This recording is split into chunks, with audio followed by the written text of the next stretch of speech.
Sleep is amazing, isn't it? It's not something you really think about until you don't have it. Not something you appreciate until it's not there. I've never really looked at sleep the same since Evelyn was a newborn, and I was only getting, 3 hours of sleep at any given stretch? I used to be oddly anxious about my sleep in those days. I used to lie down and think to myself, how long is she going to sleep for? How long am I going to get? And with those anxious thoughts whirling around in my head, I would lose half an hour where I should have been sleeping. So I started a practice. Every time my head touched the pillow, I would say a little prayer of gratitude, thanking God for every second that I got to sleep, realizing that every second my head touched the pillow really was a gift. And maybe those are just the thoughts of a sleep-deprived, deranged new mother, but there's something to it, isn't there? It's something that I've kept doing, actually. It's a practice that's continued with me because still now, when I lie down, sometimes I say that little prayer of gratitude because we need to rest. Rest is good. And God knows that. God himself inaugurates the very first rest, doesn't he? In Genesis chapter 2, verses 2 to 3, it says, "And the heavens and earth were completed in all their vast array. And on the seventh day, when he had finished his work of creating, God rested. And so God blessed the seventh day and made it holy, because on it he rested from all the work he had done in creating the world." And that's interesting, isn't it? Interesting because it's not as though God is all tuckered out and needs the rest. Have you not known, have you not heard, that the Lord our God is everlasting, that he never tires nor grows weary? God isn't exhausted and needing to rest after all that work of creating, but he shows us, he sets a precedent that rest is good. To stop from your labors, to sit and enjoy what you have done, to rest is a blessed thing, is even a holy thing. And it's something that we need, whether we feel we need it or not.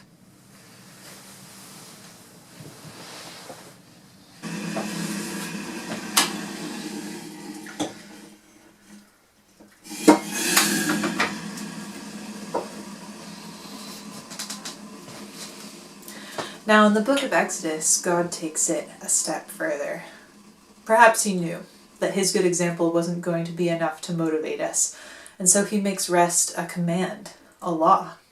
When the 10 Commandments are given, there next to "thou shalt not murder" and "do not bear false witness" is this, the Sabbath. Remember the Sabbath day by keeping it holy. 6 days you shall labor and do all your work, but on the seventh day you are to keep a Sabbath for the Lord your God. On it you shall not do any work, neither you, nor your sons or daughters, nor your male and female servants, nor your animals, nor any foreigner residing in your towns. For in 6 days the Lord made the heavens and the earth, and all that's in them, but he rested on the seventh day. Therefore the Lord blessed the Sabbath and made it holy.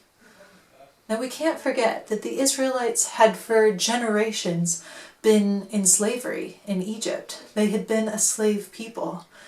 And so now that they were God's people, their own people, what did life look like? What did work look like? What did worship look like? And in the 10 Commandments and the laws that followed, God laid out a good foundation for them so that they would be blessed.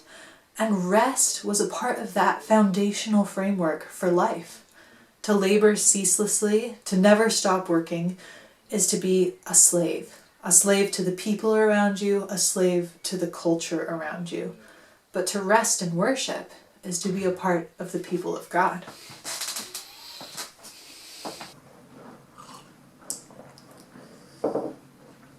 Interesting, isn't it? That here from the start, the idea of worship is intrinsically linked with rest. Rest and worship go hand in hand. Now, I said earlier that rest was holy, and I wasn't using that lightly. In modern times, we often think of the word holy to mean pious, self-righteous, something that's more lofty or spiritual than the rest of us. But that's not what holy means. Holy means to be set aside, set apart just for God. The Israelites were a holy nation because they were set aside belonging to God. His church is now a holy church because we are a people meant to stand apart. We are set aside just for God. And here in Exodus, in the 10 Commandments, it says to stop working and rest is to set aside time just for God. Holy time, if you were. Time belonging just to Him. Many of you probably saw the article by The Guardian last week. It was on my Facebook feed several times. It reported on the Tear Fund poll, which said that over a quarter of Britons have attended a virtual service since lockdown started, and 1 in 20 have started praying, and some of them for the very first time. Now, of course, the anxiety of lockdown and of COVID-19 will account for some of this. But surely we always had big stresses in our lives. Surely we always had huge anxieties gnawing at us. It seems to me that in this state of enforced quiet, of enforced rest, many simply have the time. Many simply have the mental space to consider spiritual things, which maybe they didn't have before, or perhaps they didn't prioritize before. That while we're social distancing, we have a greater longing for connection to other people, and of course, connection to God.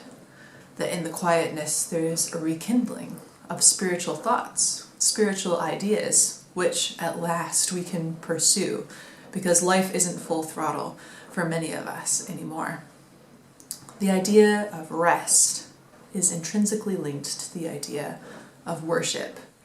That in the quietness, when we cease our endless labors, we can finally recognize and enjoy our Creator. This weekend, but is that leading you to think about planning a summer? Now, this is a good point at which to say my first is not. What is Sabbath not? And Sabbath is not lazy, not laziness. We know what the Bible has to say about laziness. I gave a sermon last year in which I read some of my favorite proverbs about laziness, which are quite good. A little sleep, a little slumber, a little folding of the hands to rest, and poverty will be on you like a thief in the night. The Bible does not condone laziness. And listen to what Exodus says, right? It's not a time for some to rest and others to pick up all the slack. Not a time of mindless entertainment for some.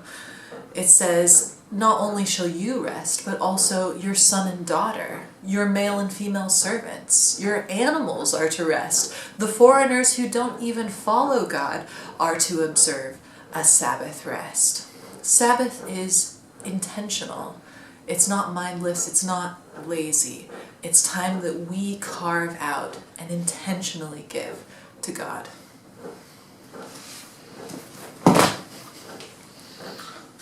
Because although, of course, physically we need rest, Sabbath goes much deeper than just our physical needs. Mentally and spiritually, we need rest as well. We need renewal. And the effect of rest and worship, remember, worship is not just singing a few Christian songs. Worship is recognizing and enjoying who God is, however that happens. So the effect of intentional rest and worship is renewal, is perspective, is the reorienting of our hearts, our minds, and our lives. We desperately need that. Romans 12:2 says, "Do not be conformed to the pattern of this world, but be transformed by the renewing of your minds. And then you will be able to test and approve what God's will is, His good, pleasing, and perfect will." We need space. We need space away from the weights that press down on us, from the anxieties that gnaw on us, the situations that are stressing us out, from all the difficulty, hurt, and suffering that we face week on week. God offers us, and he is even commanding us to get some distance from it all and to instead put our focus on him and to get some perspective. Come to me, all you who are weary and burdened, and I will give you rest. Take my yoke upon you, for I am gentle and humble in heart, and you will find rest for your souls. Only when we rest and worship can we finally see the wood for the trees, can we see our difficulties with clarity and receive guidance and healing, the guidance and healing that we long for. Only then can we finally see what God's will is in our lives, as the verse was telling us. Now, Jesus even gives us this example in his own life. Luke 5 says, the news about Jesus was spreading all the more so that crowds were coming to him, asking for miracles and for healing. And Jesus often withdrew, though. He withdrew to lonely places and prayed.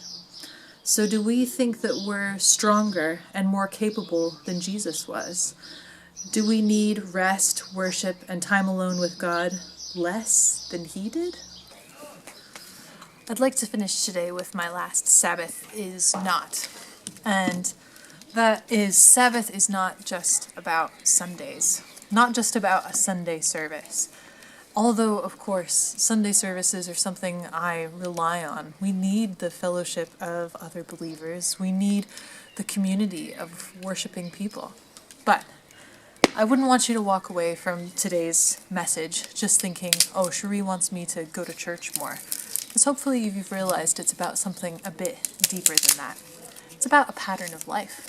It's about a pattern of life that invites God in. A pattern of life that takes a step back from our culture, from our schedules, from everything that weighs us down, and reorients us with God, that seeks God's will in the midst of it all.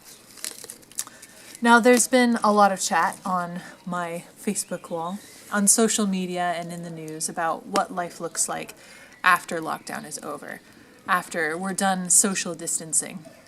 And a lot of people have said we shouldn't go back to normal. We shouldn't just go back into all of our old patterns because many of us have realized that there's been a lot of positives from all of this. There's been a lot we can take away. And hopefully we've thought about that this morning too. There have been some good things in the midst of some of the stress and anxiety and difficulty. And I think for Christians, as we consider what is going to be different for us after lockdown, well, maybe Sabbath is a big part of the answer. This season of rest, this season of space and quietness, we can take that forward, and we have a framework in God's Word of exactly how to do that. We don't have to wait, do we? We don't have to wait until lockdown is over to start giving some of our time intentionally back to God. Because let's remember, Sabbath isn't something that just drops into our laps. It's not something that we should only turn to at the end of our rope. Oh, I really need God now. It's something that we do with discipline, intentionally, choosing to make God a part of our lives. And whether we're in lockdown or back to normal, Sabbath is something we all need.